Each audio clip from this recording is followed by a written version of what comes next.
Bom, gente, vamos continuar aqui sobre os institutos despenalizadores. Vamos falar agora da suspensão condicional do processo, tá? Previsto no artigo 89 da Lei 9.099, e aqui nós temos uma diferença da transação penal. Veja, nos crimes em que a pena mínima combinada for igual ou inferior a 1 ano. Pessoal, transação penal, no artigo 76, vai dizer que um dos requisitos é que seja um crime de menor potencial ofensivo, ou seja, que a pena máxima seja igual ou inferior a 2 anos. Gente, aqui estamos falando de outro limite temporal. Estamos falando aqui, primeiro, de pena mínima igual ou inferior a 1 ano. Percebam, a apropriação indébita, se vocês forem abrir, prevê pena mínima 1, pena máxima 4. O que é crime de menor potencial ofensivo? Igual ou inferior a 2 anos, pena máxima.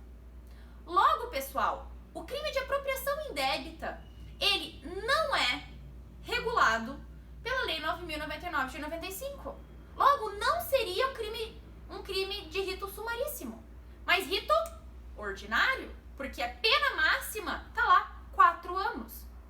Porém, mesmo sendo um procedimento comum ordinário, ele é um crime que tem como possibilidade a suspensão condicional do processo.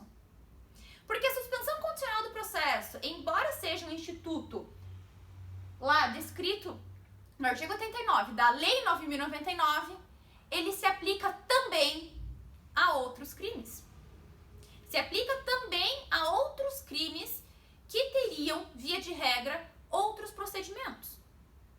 Então veja o que diz aqui. Nos crimes em que a pena mínima combinada for igual ou inferior a 1 ano, abrangidos ou não por esta lei. Exemplo sempre, pessoal, apropriação indébita. Pena mínima de 1 a 4. O processo dele será mediante o rito comum ordinário, porém, se aplica um instituto despenalizador da Lei 9.099, tá? O Ministério Público, ao oferecer a denúncia, tá? Então, um passo à frente ali da transação, poderá propor a suspensão do processo por 2 a 4 anos, desde que o acusado não esteja sendo processado ou não tenha sido condenado por outro crime, presentes os demais requisitos que autorizam a suspensão condicional da pena. Suspensão condicional da pena é um instituto material, que está lá no Código Penal, tá? Vocês aprenderam lá nos anos passados. Então, o exemplo aqui que eu dei, apropriação indébita. Estelionato também outro exemplo, 1 a 5 anos. Furto, 1 a 4, tá? A gente chama também de sursis processual. Aqui, óbvio, também há divergência acerca da sua natureza jurídica. Porém, nós temos uma súmula aqui que está mais atrelada por ser um direito personalíssimo, tá? Porque o que diz a súmula 696 do STF? Reunidos os pressupostos legais permissivos à suspensão condicional do processo, mas se recusando o promotor de justiça a propô-la, o juiz, dissentindo, remeterá a questão ao procurador-geral, aplicando-lhe por analogia o artigo 28. O que é o artigo 28, pessoal? Abram aí que vocês vão ver que os autos serão encaminhados ao procurador-geral, que aí analisará a questão e, vendo que e sendo o caso, remeterá os autos a outro promotor de justiça, tá? Então, galera, ó, presta atenção, o que diz essa súmula, tá? Essa súmula diz mais do que o artigo 28. Essa súmula, a interpretação que a gente tem que ter dela é que o promotor não está livre a simplesmente não oferecer um instituto despenalizador. a suspensão condicional do processo. Logo, se ele não está livre para isso, e tem ali a intervenção do juiz e posteriormente do procurador, significa que a natureza jurídica da suspensão condicional do processo está muito mais atrelada a um direito personalíssimo do que um ato meramente consensual. Ok? Passar. É importante que a gente, sabendo desse limite temporal, compreenda de o limite temporal de pena mínima igual ou inferior a 1 ano, que a gente saiba que, havendo concurso material ou formal e extrapole o limite temporal de 1 ano, não será aplicada a suspensão, tá? Temos súmula a respeito disso. Súmula 243 do STJ aqui. O benefício à suspensão do processo não é aplicável em relação às infrações penais cometidas em concurso material, concurso formal ou continuidade delitiva, quando a pena mínima combinada, porque aqui falamos de pena mínima, seja pelo somatório, seja pela incidente da majorante, ultrapassar o limite de 1 ano. É o que vai acontecer na maioria das vezes. É difícil que a gente some penas ou meramente exaspere a pena, né, havendo 2 ou mais crimes, exasperando ou somando a pena, que a gente não ultrapasse o limite de 1 ano. Né? É difícil que isso aconteça. Então, via de regra, havendo concurso, dificilmente vai ser aplicada a suspensão condicional do processo, tá? Pressuposto: tratar-se de contravenção penal ou de crime cuja pena mínima combinada for igual ou inferior a 1 ano. Esse é o pressuposto básico, né? Requisitos: o acusado não pode estar sendo processado ou condenado por outro crime. Veja que bizarrice. Aqui ele simplesmente pode estar sendo processado. Agora imagina se no final desse processo você é absolvido e você não pode ter a suspensão condicional em razão disso. Estranhíssimo isso que o legislador fez. Aqui, gente, pra mim, ao meu ver, isso daqui viola a presunção de inocência. Porque se você está sendo processado meramente, da onde que isso pode ser um óbice para você simplesmente não ter a suspensão condicional do processo? Você está sendo meramente processado. Daí, para ser aplicada uma pena, são outros requisitos, são outros 500, né? Então, ao meu ver, isso daqui tem uma violação enorme à presunção de inocência, né? E presentes os demais requisitos da suspensão condicional da pena, artigo 77 do Código Penal. O que diz? A execução da pena privativa de liberdade não superior a 2 anos poderá ser suspensa de 2 a 4 anos desde que esqueçam esse limite temporal, porque aqui é a suspensão do processo. Condenado não seja reincidente em crime doloso, a culpabilidade, os antecedentes, conduta social, blá blá blá, autorize a concessão do benefício e que não seja indicada ou cabível a substituição prevista do artigo 44. Tá? Observação: a proposta deve ser feita no momento do oferecimento da denúncia. Pessoal, quando a gente for trabalhar, que vai ser daqui a pouco, a respeito do procedimento da audiência, né, do próprio processo em si, do rito sumaríssimo, a gente vai ver que, via de regra, ele acontece tudo oral, inclusive o oferecimento da denúncia, né? Então, no momento do oferecimento da denúncia, o próprio promotor, ele vai ali oferecer a suspensão condicional do processo, tá? Professora, mas eu já vi ser por escrito. Sim, eu também. Quando a gente for trabalhar nos próximos slides a respeito do procedimento da audiência, do procedimento em si, né, do rito sumaríssimo, a gente vai ver que a lei estipula que tudo seja feito de forma oral. Porém, na grande maioria das vezes, acontece de maneira escrita, tá? Inclusive a proposta de suspensão. Atentar-se para a súmula 337. É cabível a suspensão condicional do processo na desclassificação do crime e na procedência parcial da pretensão punitiva. Ou seja, vamos imaginar que era um roubo. Roubo, em razão de sua pena, não faria jus, é uma infração penal que não está relacionada com a suspensão condicional do processo. Mas, vamos imaginar que o juiz desclassificou.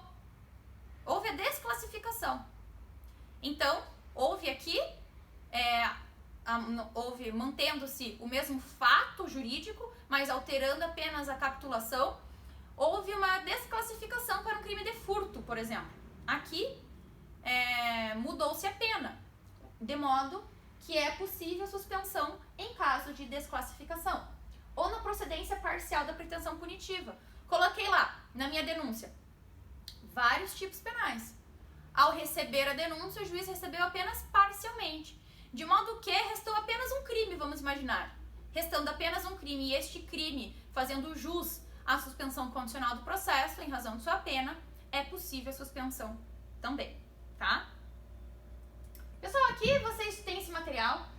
Eu fiz uma tabelinha aqui para ajudar quem gosta de tabela. Eu detesto, mas eu sei que tem gente que gosta. Então, fica aí para vocês quando estiverem estudando a respeito da diferença entre esses três institutos, né? Lembrando que a suspensão condicional da pena é um instituto de direito material.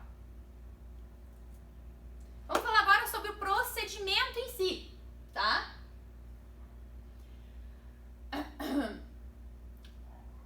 Em regra, esse procedimento aplica-se apenas aos crimes de menor potencial ofensivo. Entretanto, em tais casos, pode acontecer que não seja aplicado o procedimento sumaríssimo. Recapitulando.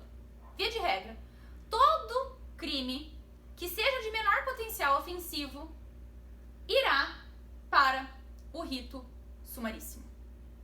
Mas pode acontecer que, ainda que seja um crime de competência lá do juizado especial criminal, pode acontecer que ele seja remetido a uma vara comum. Em quais casos? Em razão da complexidade do caso.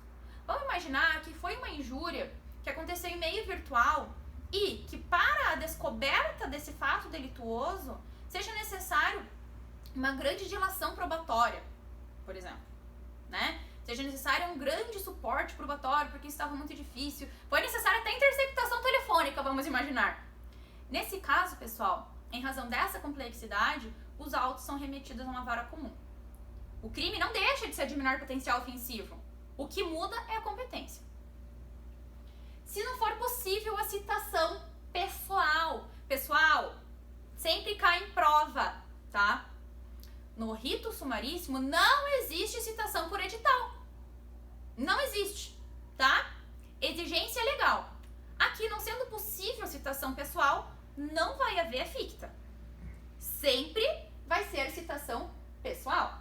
Há quem diga hoje que tem gente que tenta por WhatsApp, etc. A legislação é clara nesse sentido, pelo menos no que tange a matéria penal, tá? Ou seja, caso o acusado não seja localizado, os autos serão encaminhados ao juízo comum, tá? E aqui ele recebe o procedimento sumário, tá, pessoal? Aqui ele recebe o procedimento sumário. Como que ele começa? Com o termo circunstanciado. Então, ocorrendo uma infração de menor potencial ofensivo, a primeira coisa é a lavratura do termo pela autoridade policial. É como se fosse um boletim de ocorrência, tá? Só que com mais detalhes. Então, a diferença entre um termo circunstanciado, um boletim de ocorrência e um inquérito é que o termo circunstanciado é mais que um boletim de ocorrência e menos que um inquérito. Ele é mais simples que um inquérito. Então, ele vai ter a declaração da vítima, eventualmente a declaração do ofendido, eventualmente de uma ou outra testemunha. Mas não vai existir muitas diligências. Não vai ser só como um boletim de ocorrência, em que consta apenas a declaração da vítima.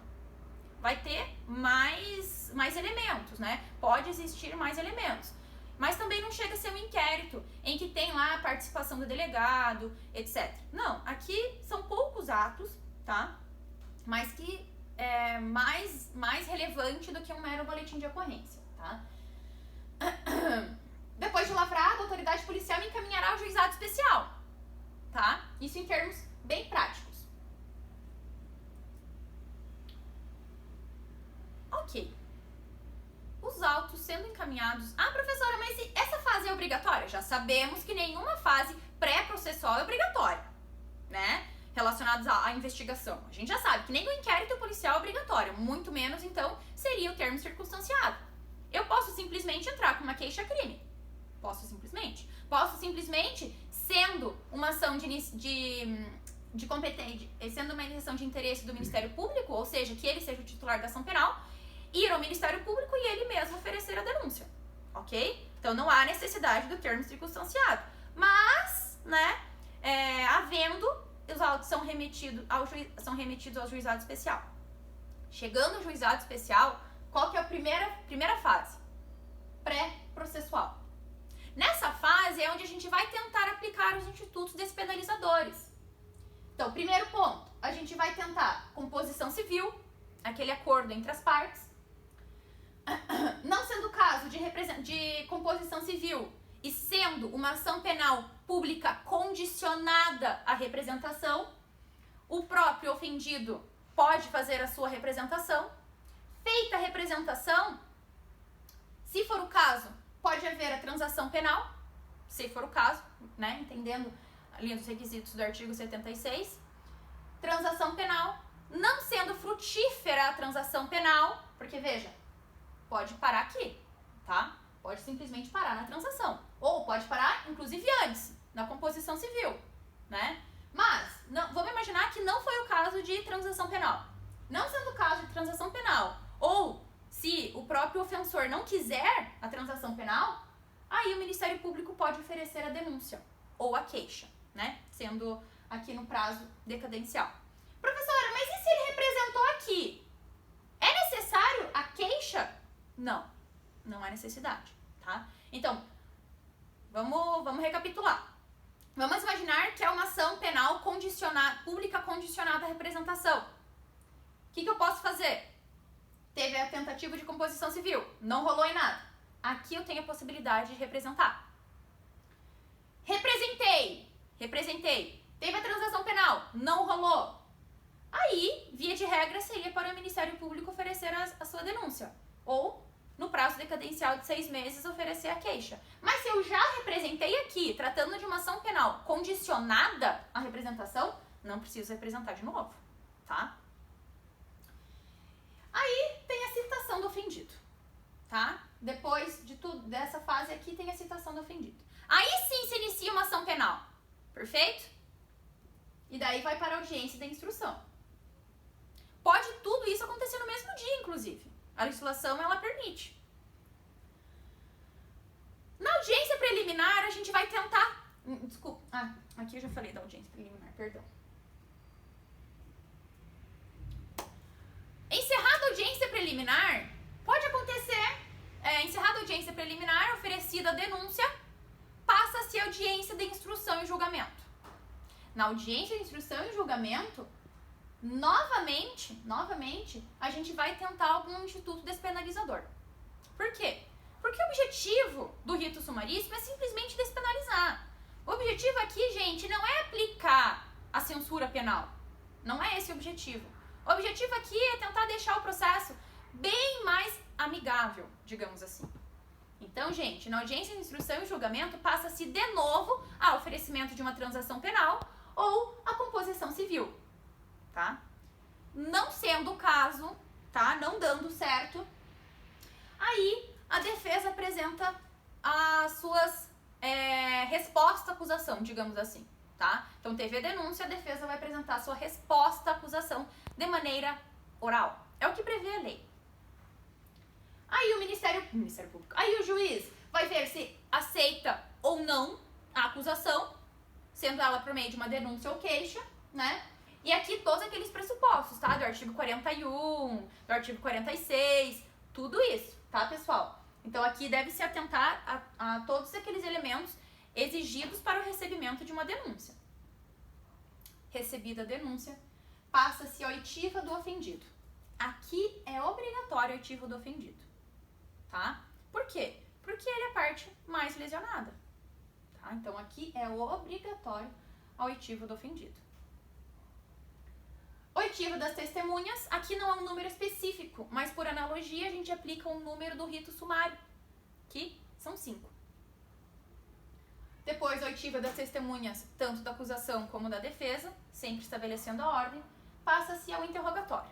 E aqui, pessoal, não tem muita formalidade, tá? E nenhuma dessas fases aqui é muita formalidade. Quem já foi em uma audiência no juizado especial sabe que é bem informal, é bem diferente das audiências que acontecem perante o juízo comum, tá? Depois do interrogatório, passa-se aos debates orais. Por certo, sempre o Ministério Público primeiro, depois a defesa. Da mesma forma no que tange ao silêncio das testemunhas, aqui também não é um tempo exato. Mas a gente aplica, por analogia, 10 minutos, tá? Depois disso, sentença oral. Pessoal, aqui não tem diligências, tá? Observação, não tem a fase de diligências e tampouco esclarecimento dos peritos. Por quê? Porque se houver, os autos serão remetidos ao juízo comum. Porque aí ficou um pouco mais complexo, tá? Havendo necessidade de esclarecimento de peritos, havendo necessidade aí de diligências, os autos serão remetidos ao juízo comum, tá? Porque aqui a gente quer, ó, papum, a gente quer resolver logo o negócio, perfeito? E uma observação aqui na sentença, pessoal. Toda sentença precisa ter o quê? Relatório, fundamentação, dispositivo, autenticação. Por ser um procedimento bem mais informal, aqui a sentença, até mesmo para que facilite que ela seja oral, não há necessidade do relatório.